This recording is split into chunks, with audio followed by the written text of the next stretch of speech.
नमस्कार, स्वागत है आपका यूपीपीसीए सिंप्लीफाइड में। कल हमने बात करी थी कि कैसे यूट्यूब से ना पढ़ें और उसमें मैंने एक बात बताई थी, एक्टिव लर्निंग करनी चाहिए, तब आपका यूट्यूब थोड़ा आपके लिए बेनिफिशियल हो सकता है। उसका एक एग्जाम्पल लेकर के मैं आज आपको दिखाना चाहता हूं।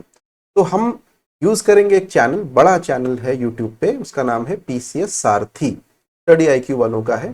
They have very good quality, very good teachers. Having said that, उसके जो YouTube वीडियोस हैं जब आप देखेंगे तो वो कुछ चीजें ऐड करने की जरूरत पड़ेगी अगर आप उसमें सेलेक्ट होना चाहते हैं, अगर आप सिविल सर्वेंट बनना चाहते हैं। तो एक वीडियो का एग्जांपल लेते हैं and we will take one video about security transactions tax. और उसमें सर ने जो कुछ भी बताया है गलत नहीं बताया, सब कुछ सही बता रखा है, but how can you add up to that, आपकी प्रिपरेशन और बेहतर कैसे हो सकती है, उसकी हम बात करेंगे। तो let us go straight to that channel और देखते हैं उस वीडियो की शुरुआत से कि उसमें क्या चल रहा है। It's about 5 minute video. हम देखेंगे कि किस तरीके से बीच बीच में रोक रोक के मैं आपको दिखाऊंगा कि किस तरीके से बेटर की जा सकती है अपनी preparation with help of YouTube and critical thinking. ठीक है, तो let us start. Hello hello hello. मैं वाकई Bihari PSC simplified economics with MCQ में आपका स्वागत करता हूं। चलिए, आज का हमारा विषय है सिक्योरिटीज ट्रांजैक्शन टैक्स। ठीक है, विषय देखिए और फिर लास्ट में एमसीक्यू सॉल्व कीजिए। तो सर ने जहां आपसे कहा विषय देखिए, what you should do is you should just try and Google search या आपकी जो भी बुक होगी उसका रेफर कर लीजिए एक बार कि एसटीटी का मतलब क्या होता है। ठीक है, you must have some book of economics या कुछ नोट्स होंगे, तो एसटीटी एक बार वहां पढ़िए और फिर सर से समझिए, तब आपको ज्यादा अच्छे से समझ में आएगा। सप्लीमेंट कीजिए चीजों को। चलिए, मीनिंग ऑफ द सिक्योरिटीज। ठीक है, सबसे पहले तो आप, आज का हमारा विषय क्या है? Securities transaction tax, STT. ठीक है, तो सिक्योरिटीज ट्रांजैक्शन टैक्स से पहले यह समझना बहुत जरूरी है कि सिक्योरिटीज क्या होता है भाई। अगर आप सिक्योरिटी समझ जाएंगे तो सिक्योरिटी ट्रांजैक्शन टैक्स भी खट से समझ जाएंगे। ठीक है, तो सिक्योरिटीज जो है, सिक्योरिटी कोई भी ऐसा फिनेंशियल इंस्ट्रूमेंट जो कि आप किसी दूसरे के साथ खरीद बिक्री कर सकते हैं जिसका। ठीक है, financial instrument that holds value and can be traded between two party. Now the thing is, all financial instruments can be traded between parties. So are all financial instruments securities? Example देता हूं, आपके पास में कोई lease का कागज है तो आप उसको सब लीज पे भी कर सकते हो, किसी दूसरे से ट्रेड कर रहे हो।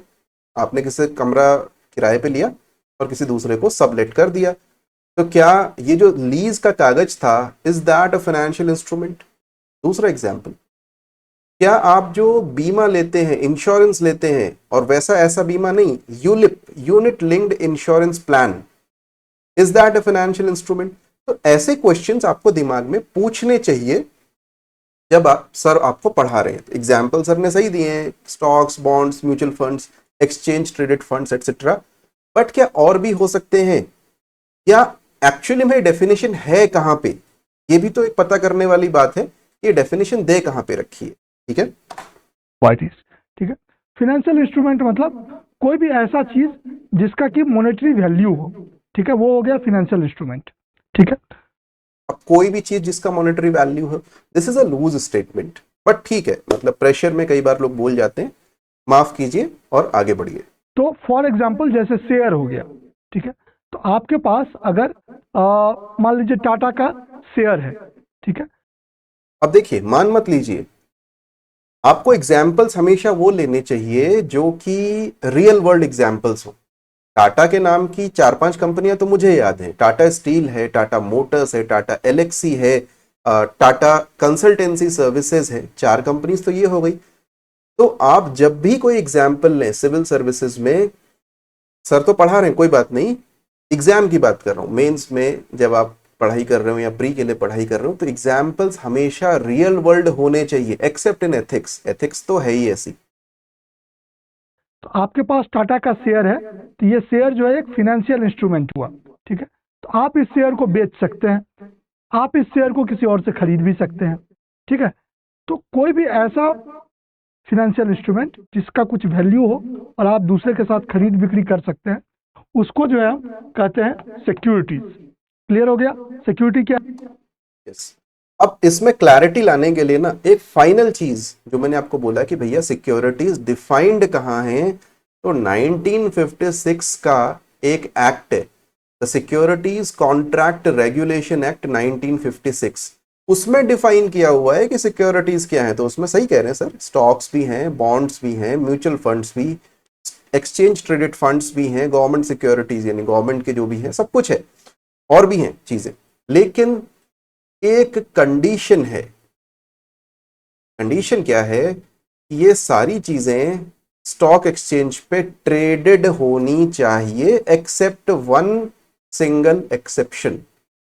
ये सारी चीजें स्टॉक एक्सचेंज पे ट्रेड हो, मतलब मेरी कंपनी है ना, मान लीजिए मेरी कंपनी में मैंने 100 शेयर बना के किसी को 10 शेयर बेच दिए, उसमें कोई ऐसा सिक्योरिटी ट्रांजैक्शन टैक्स नहीं लगने वाला है। क्यों? क्योंकि मेरी कंपनी इतनी छोटी कि स्टॉक एक्सचेंज पे है ही नहीं। ठीक, तो जो चीज स्टॉक एक्सचेंज पे ट्रेडेड हो रही है, यही नहीं, डेरिवेटिव्स क्या, फ्यूचर्स, ऑप्शंस, ये सारी चीजें, उन पे भी सिक्योरिटी ट्रांजैक्शन टैक्स लगता है। ठीक है, तो ये अब आपको क्लैरिटी आई कि सिक्योरिटीज क्या होती हैं, कहां डिफाइंड है, और उन पे कब टैक्स लगता है, जब वो एक्सचेंज में ट्रेड हो रही होती है। और एक एक्सेप्शन मैंने क्या बोला था, एक्सेप्शन ये है अगर किसी कंपनी का आईपीओ आने वाला हो। देखो आईपीओ एक्सचेंज पे ट्रेड पहली बार हो रहा होता है, आईपीओ मतलब इनिशियल पब्लिक ऑफरिंग। जैसे जोमेटो है, जोमेटो ने बोला, या एक दूसरा एग्जांपल लेते हैं, बाईजूस बोलता है कि मैं आकाश को शेयर मार्केट में लेके जाऊंगा, तो पहली बार जो वो ऑफर करेगा लोगों को कि भाई मेरे शेयर खरीद लो, तो उसको बोलते हैं इनिशियल पब्लिक ऑफरिंग। तो जो खरीदेगा एक्सचेंज पे नहीं खरीद रहा है, एक्सचेंज पे लिस्ट बाद में होगा, उस खरीदने में भी उसको सिक्योरिटी ट्रांजैक्शन टैक्स लगेगा। That is the only time जब सिक्योरिटी ट्रांजैक्शन टैक्स एक्सचेंज के बाहर लगता है। चलिए, क्या है सिक्योरिटी का एग्जांपल? स्टॉक हो गया, बॉन्ड हो गया, म्यूचुअल फंड हो गया, एक्सचेंज ट्रेडेड फंड हो गया। तो नॉर्मली ये सब चीज जो है, आप जो भी बॉम्बे स्टॉक एक्सचेंज पर आप ये सब अब देखिए, बॉम्बे स्टॉक एक्सचेंज भारत का सबसे पुराना एक्सचेंज है, लेकिन इसके अतिरिक्त हमारे पास जो सबसे बड़ा एक्सचेंज है आज की डेट में वो है एनएसई, नेशनल स्टॉक एक्सचेंज। तो दो एक्सचेंज बड़े बड़े हैं, दोनों के ही नाम आपको जो पता है है। आप खरीद बिक्री कर सकते हैं, लगता रहता होगा। ठीक है, तो ये क्लियर हो गया कि सिक्योरिटीज क्या है। ठीक है, फिनेंशियल इंस्ट्रूमेंट है जिसका वैल्यू है और आप दूसरे से खरीद बिक्री कर सकते हैं। ठीक है, एग्जाम्पल हो गया। चलिए, अभी क्या है कि सिक्योरिटीज ट्रांजैक्शन टैक्स लगता कब है? ठीक है, तो मैं स्क्रीन थोड़ा सा खाली कर देता हूं। आप ये है, ये एक तो सर ने बहुत अच्छा ग्राफिक्स यहाँ पे बनाया हुआ है। एक तरफ बॉम्बे स्टॉक एक्सचेंज है जिसमें एक बुल है, हो सकता है मेरी फोटो से वो ढका हुआ हो, बट मैं बता देता हूँ, वो बॉम्बे स्टॉक एक्सचेंज है। एक तरफ मैडम सीतारमन है, और बीच में एक कॉमन मैन है आर के लक्ष्मण का, जो रिलायंस के स्टॉक्स दो खरीदने जा रहा है बीएसई में। नेचुरली उस पर सिक्योरिटी ट्रांजैक्शन टैक्स लगेगा, लेकिन अगर वो रिलायंस का नहीं खरीदता, वो लेटेस्ट से कोई बॉन्ड खरीदता गवर्नमेंट के एक्सचेंज पे, या फिर लेटेस्ट से वो रिलायंस के फ्यूचर्स या ऑप्शंस खरीदता या बेच रहा होता, तो भी सिक्योरिटी ट्रांजैक्शन टैक्स लगता। ठीक है, तो ये अगर आप ये स्क्रीन समझ गए, ये देखिए मैं फिर खाली कर देता हूं। अगर आप इस स्क्रीन पर जो हो रहा है वो समझ गए तो आप सिक्योरिटी ट्रांजैक्शन टैक्स समझ गए। अगर आपको फिर भी कोई कंफ्यूजन है तो चलिए मैं कंफ्यूजन दूर किए देता हूं। ठीक है, तो security transaction tax is that tax which you have to give if you are buying or selling any security। ठीक है, तो सिक्योरिटीज ट्रांजैक्शन टैक्स जो है, जिसको कि हम प्रतिभूति लेन देन कर भी कहते हैं, हिंदी में सिक्योरिटीज को प्रतिभूति कहते हैं। तो प्रतिभूति लेन देन कर एक ऐसा टैक्स कर है जो कि जब भी आप कोई भी सिक्योरिटीज खरीदते या बेचते हैं तो आपको देना पड़ता है। ठीक है, तो मान लीजिए कि ए हो गया, बी हो गया, आप मान लीजिए ए है, तो आप अगर बी से शेयर खरीदेंगे या आप अगर बी को शेयर बेचेंगे, दोनों ही केस में आपको, अगर 10 रुपया का शेयर है, 10 रुपया का शेयर है, तो कुछ पैसा जो है, कुछ भी मैं ये ऐसे ऐसे रैंडम लिख, खैर अब देखिए सर ने रैंडम लिखा है, लेकिन सिक्योरिटी ट्रांजैक्शन टैक्स काफी कम होता है। सर ने जो 50 पैसा लिखा है इट इज अराउंड 5%, तो 5% नहीं, अगर आप देखेंगे सिक्योरिटी ट्रांजैक्शन टैक्स है 0 पॉइंट समथिंग परसेंट, और उसके अलग अलग रेट्स हैं, तो वो याद करने की कोई जरूरत नहीं है। I am just pointing out the quantum, कि क्वांटम थोड़ा कम होता है उसका, इतना अधिक नहीं होता है। इट्स लिख रहा हूँ, तो कुछ पैसा जो है आपको देना पड़ेगा सरकार को, ठीक है। और यही यही जो है वो सिक्योरिटी ट्रांजैक्शन टैक्स है, ठीक है। एनी सिक्योरिटी के ट्रांजैक्शन में आपको सरकार को टैक्स देना पड़ेगा, खरीद और बिक्री दोनों के केस में। ऐसा नहीं कि जब खरीद रहे हैं तभी देना पड़ेगा, ठीक है। अब बताइए security transaction tax direct tax है या इनडायरेक्ट टैक्स है? सिक्योरिटी ट्रांजैक्शन टैक्स याद रखना है कि ये डायरेक्ट टैक्स है, आप सरकार को सीधे देते हो। Who levies it? लेवी कौन करता है, सेंट्रल गवर्नमेंट या स्टेट गवर्नमेंट? तो याद रखना है कि सिक्योरिटी ट्रांजैक्शन टैक्स जो है वो सेंट्रल गवर्नमेंट लेवी करता है, ठीक है। और introduced in which budget? Security transaction tax जो है किस साल के बजट में इंट्रोड्यूस हुआ था? तो ये जो है 2004 के बजट में इंट्रोड्यूस हुआ था। सिक्योरिटी ट्रांजैक्शन टैक्स 2004 के। अब देखिए सर ने बहुत अच्छी बात बताई यहाँ पे कि सिक्योरिटी ट्रांजैक्शन टैक्स 2004 के बजट में इंट्रोड्यूस हुआ था। एक चीज और बतानी चाहिए या आपको खुद देखनी चाहिए, सर तो कितना कर सकते हैं, कि सिक्योरिटी ट्रांजैक्शन टैक्स जब आया था 2004 के बजट में, तो एक टैक्स हटाया गया था which was capital gains tax, ठीक है। तो इससे एक कनेक्शन बन गया। But currently we have both security transaction tax and this जो कैपिटल गेन टैक्स है वो भी अभी एग्जिस्ट करता है। दोनों ही टैक्स आज एग्जिस्ट करते हैं। उस समय पे एक टैक्स लाया गया दूसरे को हटाने के लिए, तो शायद सरकार को रिसोर्सेज की ज्यादा जरूरत होगी, उन्होंने ऐसा किया होगा कि जो शेयर मार्केट में लोग ट्रेडिंग वगैरह कर रहे हैं, ज्यादा पैसा बना रहे होंगे, सरकार को लगा होगा थोड़ा पैसा यहाँ से खींच लेते हैं, और तो कैपिटल टैक्स भी लगा दिया, capital gains tax.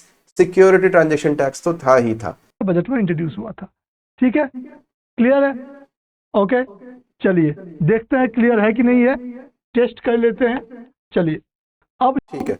Finally sir ने ये एक अच्छा सा एमसीक्यू बना करके दे दिया। It is easy, I am sure you will be able to do that MCQ very easily, जो सर ने बनाया था उसके हिसाब से, ठीक है। तो एमसीक्यू आप देखिएगा। But anyways the point is कि जब भी आप पढ़ रहे हो, कोई भी पढ़ा रहा हो, कोई भी टीचर पढ़ा रहा हो, मैं हूं, सर है, कोई भी अन्य टीचर किसी भी अन्य चैनल पे पढ़ा रहा है, वहां पर उनसे क्वेश्चन करते रहिए, अपने मन में क्वेश्चन कीजिए, ठीक है। क्योंकि किसी भी चीज के बारे में सारी जानकारी देना यूट्यूब पे संभव नहीं है।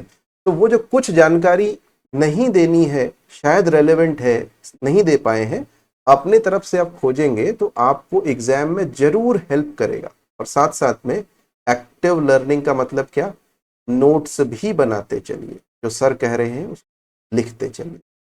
Hope this video you would like. Thank you very much, bye bye.